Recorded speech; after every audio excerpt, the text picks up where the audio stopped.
Today we're going to look at changing the crankshaft oil seal on a Lycoming engine.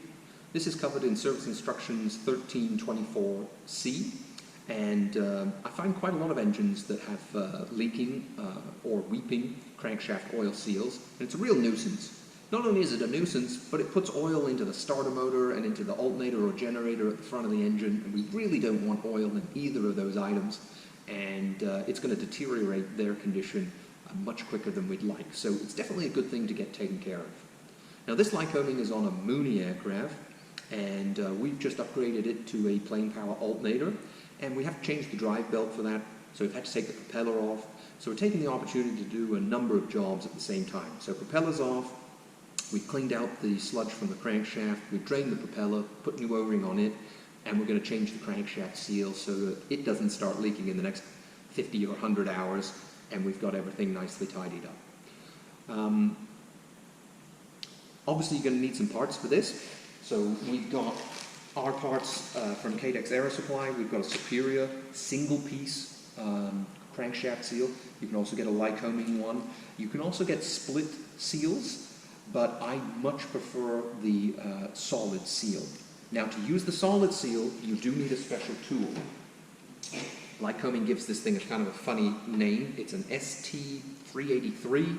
It's absolutely mandatory for putting that single-piece seal on around the end of the crankshaft. And I'll show you how that works as we get into things here. Other items we're going to need that are called out is going to be some Natural Cure 737 sealant, a little bit of sandpaper, a brass punch, and there's some grease as well to go around things. So we'll dive right in and get on with this.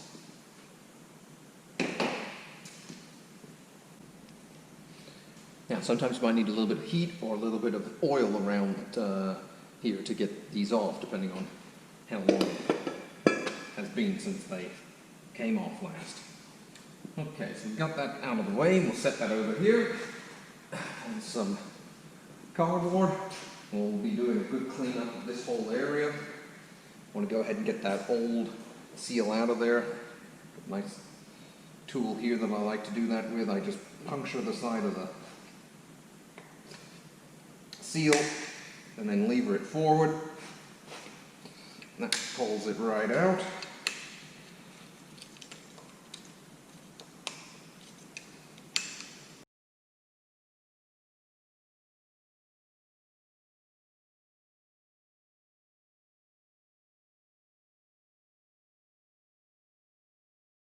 Take a little bit of sandpaper and just give a very light cleanup of the end of the crankshaft and where the seal's going to have to do all its magic. Alright, so we've got our new seal here, we've got our paperwork. So we'll put all our paperwork with the rest of the documentation for this airplane. We've got quite a pile of that.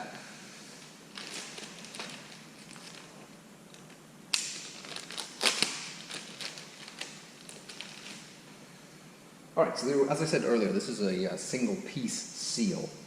Now, they have a metal spring in them, and you need to remove that for the installation. And we're going to put that around and hook it back together separately. So some of these wires may look like they're solid, but they just have instead of the hook on the end, try not to drop that. Instead of the hook on the end, they've just got almost like a little threaded portion, and you just have to twist them up and they'll undo. And then when you put them back together, you kind of got to twist the two wires opposite directions so that they thread up without having any tension in them. So go ahead and put that on around there.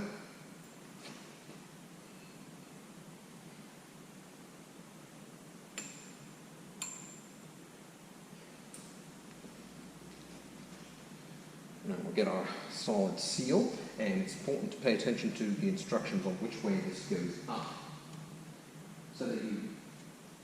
so that you don't install it backwards and snap it around and find that you've got the open face ahead. So we'll put some grease around to just let things slide around nice and easily. Make sure we haven't got any nicks in the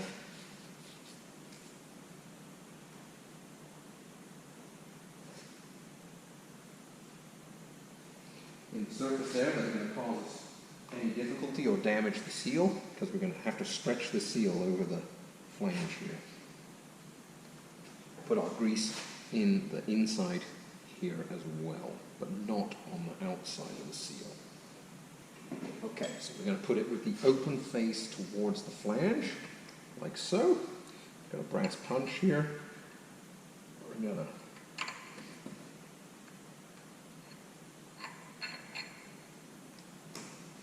hook that in, and then we're going to use our special tool to grab this and bring it around.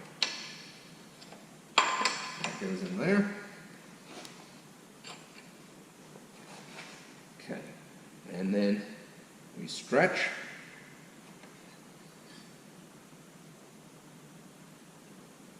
And guide the seal around.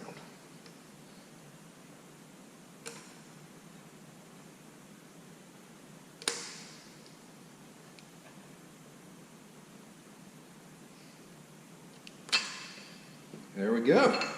Beautiful. Now we've got to clip that spring back inside the groove at the back of the seal.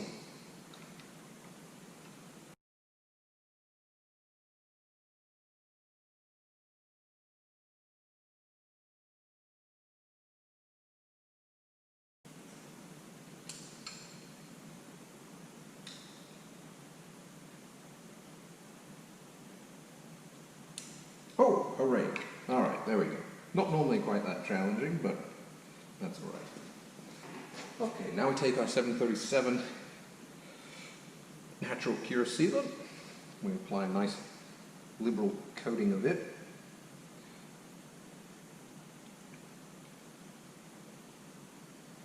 Around the seal.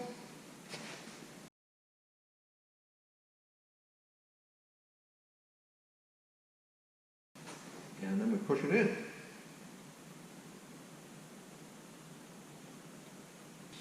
Now, we want to leave that 737 seal on there, sealant on there for 24 hours before we use the engine. So it is something that you need to do a little bit of planning for the best results.